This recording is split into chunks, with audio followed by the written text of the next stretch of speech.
بسم اللہ الرحمن الرحیم نحمده ونصلي على رسوله الكریم اما بعد بسم اللہ الرحمن الرحیم.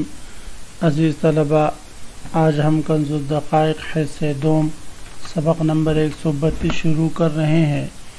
اس سبق میں ہم کتاب الدعوہ سے باب دعوی النسب سے متعلق پڑھیں گے. آج کے سبق کا خلاصہ یہ ہے ہم چونکہ ایک نیا باب شروع کر رہے ہیں، اس لیے اولاً ہم چند ضابطے پڑھتے ہیں جو پوری کتاب میں پوری اس باب میں ہمیں مسائل کے سمجھنے میں معاون ثابت ہوں گے. سب سے پہلا ضابطہ یہ ہے کہ حمل کی کم از کم مدت وہ 6 ماہ ہے. حمل کی کم از کم مدت وہ 6 ماہ ہے. دوسرا ضابطہ یہ کہ حمل کی زیادہ سے زیادہ مدت 2 سال ہے. تیسرا ضابطہ یہ کہ ثبوت نسب میں حتی الامکان احتیاط کیا جائے گا. اور چوتھا ضابطہ یہ ہے کہ بچے کے فوت ہو جانے کے بعد دعوی نسب درست نہیں.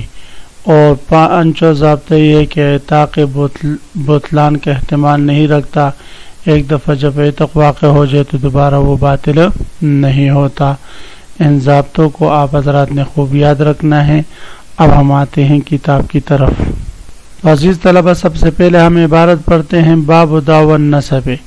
ولدت مبیعۃ لأقل من مدت الحمل مطبیعۃ فادعاه البائع فهو ابنه وهي ام ولده ويفسخ البيع ويرد الثمن وإن ادعاه المشتري معه أو بعده، وكذا إن ماتت الأم بخلاف موت الولد وعتقهما كموتهما.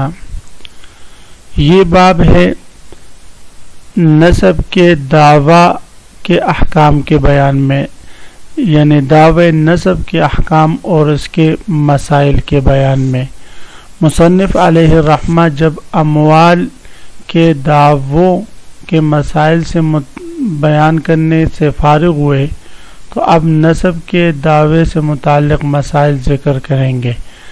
دعوے مال کے مسائل کو مقدم اس لیے کیا کہ اس کا وقوع اکثر ہے، اور دعوے نسب کے مسائل کا وقوع بہت کم ہے، اس لیے اب دعوے نسب کے مسائل ذکر فرماتے ہیں. تو سب سے پہلا مسئلہ مصنف علیہ الرحمہ ذکر فرما رہے ولدت مبیعۃ لأقل من مدت الحمل مطبیعۃ فادعاه البائع. صورت مسئلہ یہ ہے کہ زید نے اپنی باندی بکر پر بیچ دی، اور بیچنے کے ابھی 6 ماہ نہیں گزرے تھے کہ اس باندی نے بچہ جنا. زید نے دعویٰ کیا کہ یہ بچہ میرا ہے، بکر کہتا ہے کہ یہ میرا ہے.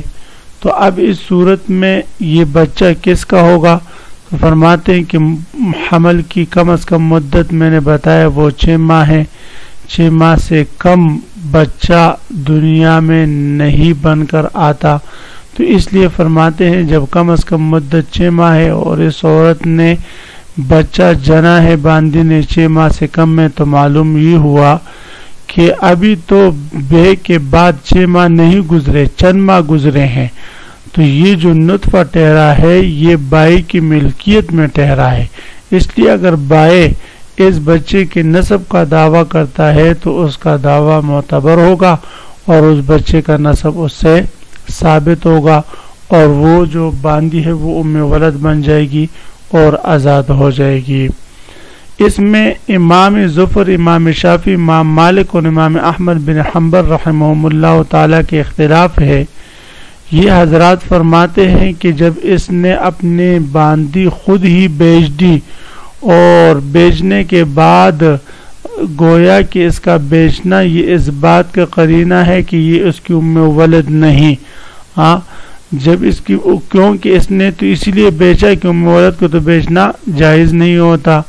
تو اب یہ جب دعویٰ کرتا ہے ثبوت نسب کا تو اس ثبوت نسب کے دعوے میں اور عمل میں تضاد ہے، لہذا اس تضاد کی بنا پر وہ فرماتے ہیں ثبوت نسب کا اقرار اس کا درست نہیں.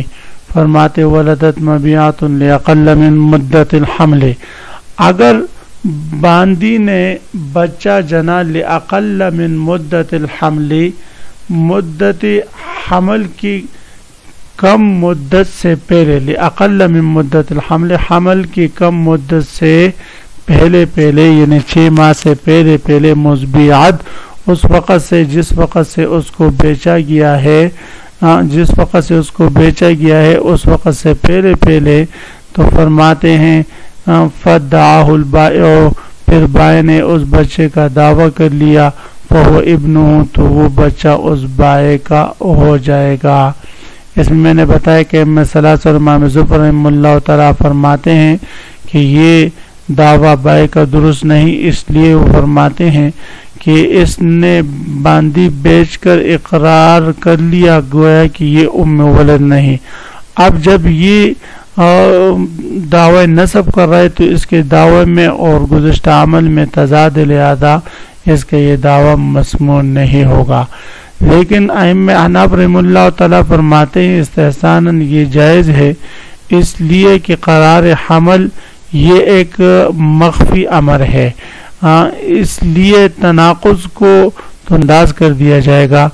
باقی مل کے بائع میں قرار حمل ہونے کی اس بات کی دلیل یہ ہے کہ بچے کی کم از کم مدت جو ہے وہ 6 ماہ ہے، اور جب بچہ اس باندی نے بیچنے کے بعد 6 ماہ سے کم میں جانا تو معلوم یہ ہوا کہ یہ نطفہ بائع کے ہاں ہی ٹھہرا ہے۔ تو اس لیے فرماتے ہیں کہ یہ اس بچے کا نسب اس بائع سے ثابت ہو جائے گا، فہو ابنہ، بچہ اس بائع کا بیٹا ہوگا، وہی ام ولد ہی، اور اس کی جو ماں ہے مبیہ ہے وہ اس کی ام ولد بن جائے گی، اور ام ولد آزاد ہو جاتی ہے تو لہذا اس کی بے پھر جائز نہیں۔ وَيَفْسُخُ الْبَيْعُ، بے فسخ ہو جائے گی، جو بے انہوں نے کی تھی تو چونکہ ام ولد کی بے تھی تو اس لیے فرماتے ہیں وہ جائز نہیں تھی تو بے فسخ ہو جائے گی۔ وَيَرُدُّ ثَمَنَ، اور مشتری جو ہے اور بائع جو ہے وہ ثمن مشتری کو لوٹا دے گا۔ وَإِنِ ادَّعَاهُ الْمُشْتَرِي مَعَهُ أَوْ بَعْدَهُ، اب یہاں سے یہ فرما رہے ہیں کہ اگر اس بچہ دنیا میں آنے کے بعد بائع نے کہا کہ یہ میرا ہے، مشتری نے کہا یہ میرا ہے، 6 ماہ سے کم میں بچہ جنا ہو اور مشتری نے بھی اس کے نسب کا دعویٰ کر لیا ہو تو فرماتے تب بھی وہ بائع کو دیا جائے گا، مشتری کو نہیں۔ وَإِنِ ادَّعَاهُ الْمُشْتَرِي، اگرچہ مشتری نے دعویٰ کیا ہو اس بچے کے نسب کا، معہو، اس بائع کے دعوے کے ساتھ، او بعدہ، یا اس کے دعوے کے بعد، دونوں صورتوں میں بائع کا دعویٰ معتبر ہوگا، مشتری کا نہیں۔ وَقَضَا إِن مَاتَتِ الْأُمُّ، اسی طرح اگر اس بچے کی ماں یعنی ام ولد فوت ہو جائے، فوت ہونے کے بعد بائع نے کہا کہ یہ بچہ تو میرا ہے اور اس باندی کا جو بچہ تھا یہ میرا تھا، تو تب بھی اس کی یہ بات معتبر ہوگی، بات مانی جائے گی اور بچے کا نسب اس سے ثابت ہو جائے گا۔ بخلاف موت الولد، بخلاف بچے کی موت کے، اگر بچہ مر جائے تو میں نے ضابطے میں بتا دیا کہ بچے کے مرنے کے بعد ثبوت نسب کا وہ محتاج ہی نہیں ہوتا، لہذا ثبوت نسب کی ضرورت نہیں۔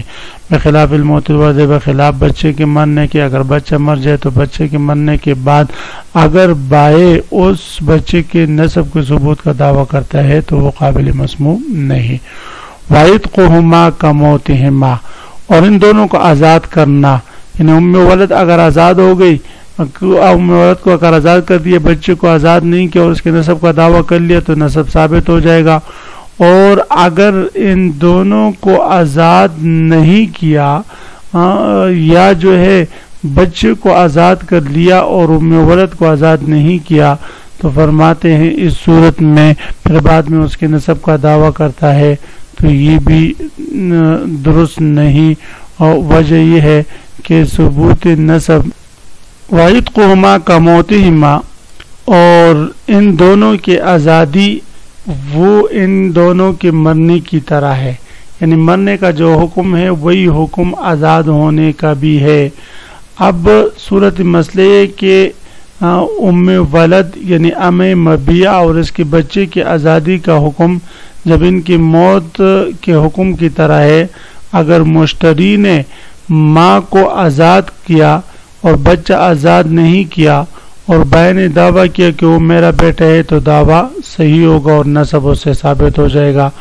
اگر اس نے بچے کو آزاد کیا اور ماں کو آزاد نہیں کیا تو دعویٰ صحیح نہیں ہوگا، کیونکہ بچے کے حق میں تو اس لیے صحت دعویٰ کی صورت میں اعتاق کا باطل ہونا لازم بچے کے حق میں تو اس لیے یہ دعویٰ صحیح نہیں ہوگا کہ بچے سے جب اس کا نسب ثابت ہو جائے گا اور تو اس صورت میں یہ ام ولد کا لڑکا ہوگا اور یہ جو مشتری نے اس کو آزاد کیا تھا وہ عتق یا عتاق جو ہے وہ باطل ہوگا، اور عتاق جب ہو جائے تو وہ پھر باطل ہونے کے احتمال نہیں رکھتا۔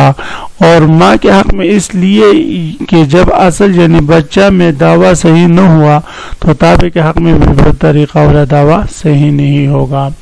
جی واحد قوما کا موتمات ان دونوں کا اظہار کرنے کی مننے کی طرح وین والدت لیاکتر من ستت اشہرین، اگر باندی نے بچہ جنا 6 ماہ سے زیادہ عرصے کے بعد رد دعوت البائی تو بائی کے دعوے کو رد کیا جائے گا، الا یصدق المشتری، مگر یہ کہ مشتری اس کی خود تصدیق کر لے کہ یہ اس کے نطفے سے میرے نطفے سے نہیں، تو اس صورت میں اس بچے کا نسب اس سے ثابت ہو جائے گا۔ عزیز طلبہ، اسی مسئلے کے ساتھ آج کے سبق کا اختتام ہوا۔ آپ حضرات اس کو خوب غور سے سنیں، یاد کریں، سمجھنے کی کوشش کریں۔ اللہ ہم سب کا حامی و ناصر و آمین۔